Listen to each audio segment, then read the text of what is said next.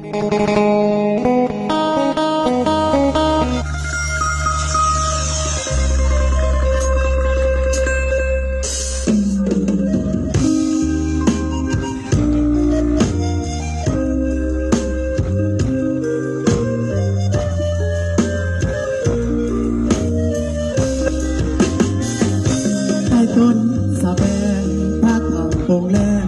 ดังบอนบอนใจเฮามีทำหัวอ่อนคิดถึงความอ่อนนอนอยู่เคียงไกลเขาจากไปแล้วจากอีสานบ้านไกลอยู่เมืองศรีวิไลเจอรักวันนี้หลายปีบ่มาเขา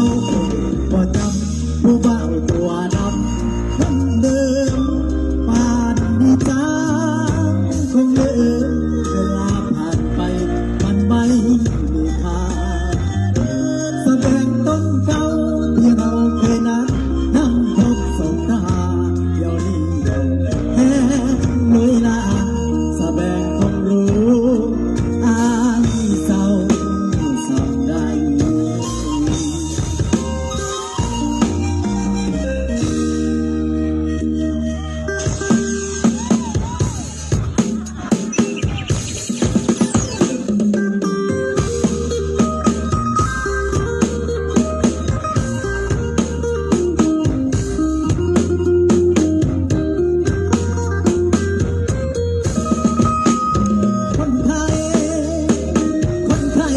สัญญาใจกับอายสั่งอะไรบอกลืมง่ายสั่งมาปราบปล่อยอายให้ยืนเกยอยู่คนเดียวคำเที่ยวก่อนเคยเป็นทีมแม่พอดจำเล่นให้พายางดึงแสดงเป็นนอกบัวเด็บโบนอกสุดนอก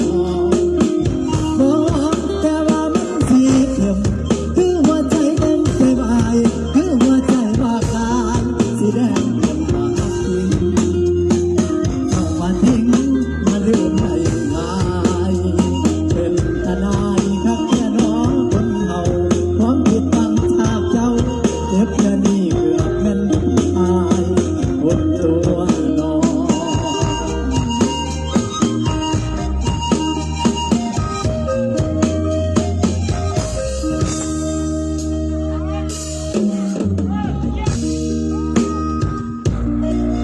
นั่งมองทักสีห้องใส่ไฟสุดท้ายไอ้ต้องทำใจไว้พรใส่ให้เจ้าสุขาพอจากนี้ไปบ่เสือผู้ใดย่านมีน้ำตาอยู่เฮ็ดไรเฮ็ดนาอยู่ตามภาษาลงนาคนจน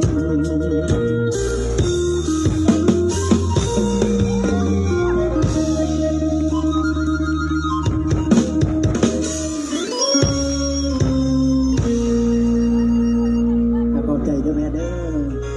เจ้าขอให้อยู่ดีมีแห้งถึงไว้ด้วยเบอร์เด้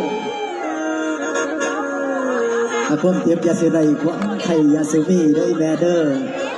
นอนหลับเลยเงินหมื่นนอนตื่นเลยเงินแสนเนาะมีความสุขทุกตัวหน้ามีเงินใส่ทัวกันเนาะ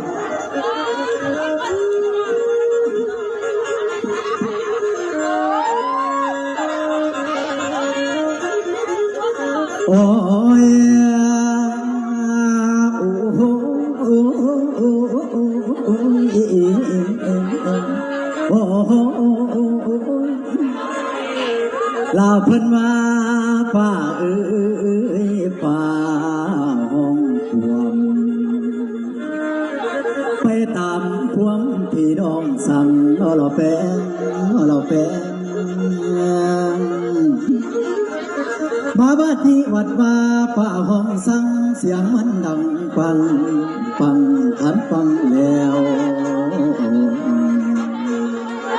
อย่าได้สั่งอย่าได้สั่งเวลาคำโอ้ยโอ้ยน้อโอ้ยนา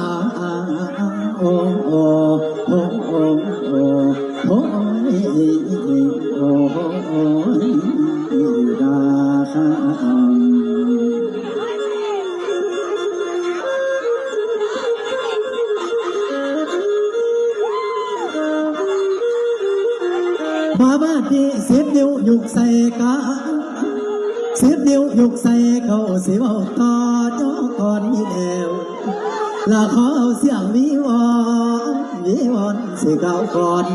ไปตามเรื่องลาล้ำหลายเมืองฟ้าหลายบ้านขอให้เป็นสงสารถ้าหนูสินเอาไว้แน่ขอเป็นลูกกี่แม่ขอเป็นแฟนพี่น้องย้ำลำลองให้ซอยเสียมาบ้านนี้ทางอาเจหาเสียไว้แน่ใจดำนี่แล้วลานหมอลำธนูสินสิบอลืมคุณทานลาเสียงบ่หวานอภัยเท้าโอ้โอ้ย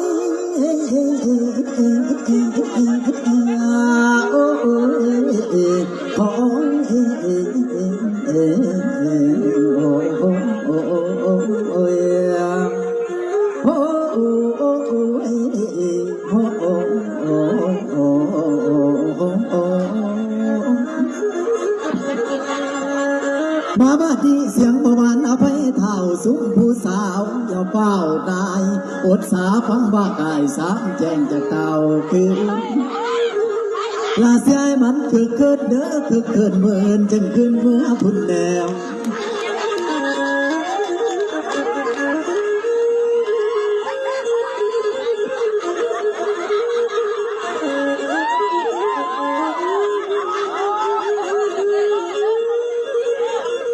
อยู่ทั้งเวทีกับเกือบสมัวแถวแหง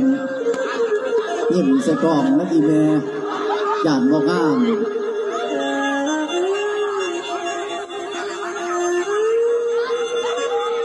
มาบ้านดีเสียมันคือ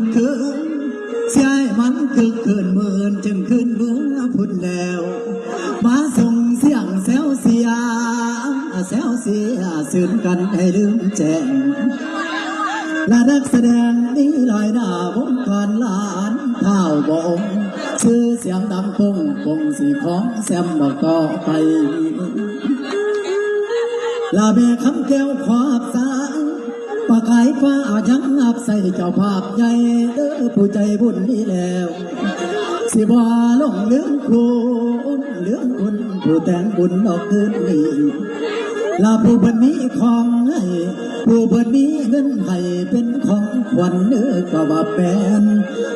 เอ้ยแฟนผู้ขา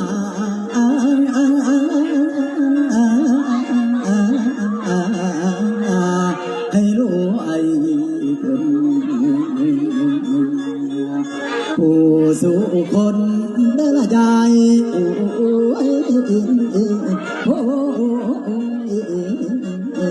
อ้ยรอเวลาโอ้โอ้โอ้โอ้โอ้โอ้โอ้โอ้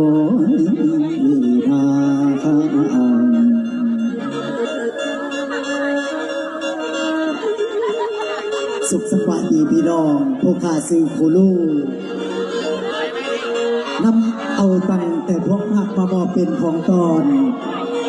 ผู้ลูกเองข่าวบ่มีเมียสอนย้อนสายเด้อบ่ทันจองพี่น้องซุ่มผู้สาวบ่ทันได้เกี่ยวของเลยบ่ได้คู่ครองผู้ลูกเองนับตั้งแต่เกิดได้ใหญ่มาอายุ17-18 ปีเป็นบ่าวเป็นแพ้วมาก็แห้งแล้วแต่ว่าลูกเมียสินอนสอนผู้ลูกก็ยังบ่ทันมีน้ำเพิ่นจ้าเถื่อสนอกจากสิไปดินแสลบสาวทางใดเนาะจังสีสมอกสมใจพอกับแม่ของผู้ลุงสนอกอีแม่มีแน่จะบอกพี่น้องบ้านเฮาเนาะผู้แสผู้สาวเจ้าสวรรค์ดงเห็นเนาะพบมีผู้สีสนใจผู้ลูกจักคนเนี่ยบอกไอ้แม่เฒ่าคอยบอกไอ้สิได้อยู่บ้านดงเห็นน้ำเพิ่นน่ะผู้อื่นสิบ่ได้เมื่อเข้าใจเด้อพอเด้อมันจะดีมีแห้งถือเลขพกโตเด้อก็ได้มาจ้างเอาซุ่มร้านมาล่ำอีกคนดูเองก็เป็นลูกชายหัวแก้วหัวแบนของ แม่เทวีส่วนพ่อนั่นก็คือพ่อเศรษฐีเกียรติสดาสนอกเอ้ยเงินคำกำแก้วกับพ่อมีใส่มีใจายพี่น้องมีเสียดายแต่พ่มีเมียอยู่สอนสินอนกิ่งอยู่ผู้เดียวสนอกคุณลูกก็ได้ใหญ่เป็นเบาเป็นแผ่วมาพอแห้งแล้ว อยู่ในหัวจิตหัวใจของคุณลูกนี่อยากสิมีครูมีขีมคือไทยบ้านที่เมืองเพิ่นสนอกอยู่ในหัวใจนี่เกินมักผู้สาวเสด็จวันนี้ตั้งใจว่าสิไปล่าอยู่พอออกบ้านออกซองไปหาลินแสลมสาวสนอกทากสิสมความมุ่งบาทปรารถนาหรือบอจะไหนกระจาเมื่อนี้ได้เวลาพอดีแล้วคุณลูกสิไปล่าพ่อกับแม่ออกไปหาลินหัวลินสวนเบิ่งสะก่อนนะเมื่อนี้มาแล้วสิเฝ้าไปเบิ่งสะก่อน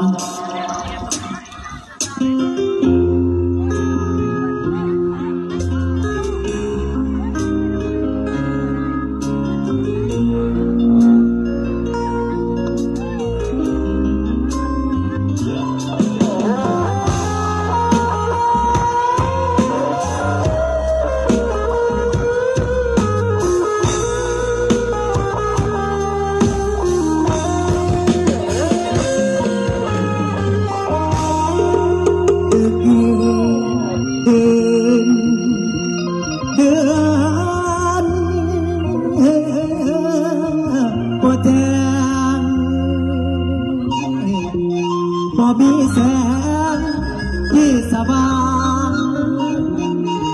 มืดคืนทั้งอับอายในใจน้องส่องบ่มีและจังเป็นในศาสตร์นี้อ้ายนั้นนับแต่เธออายศาสตร์เธอ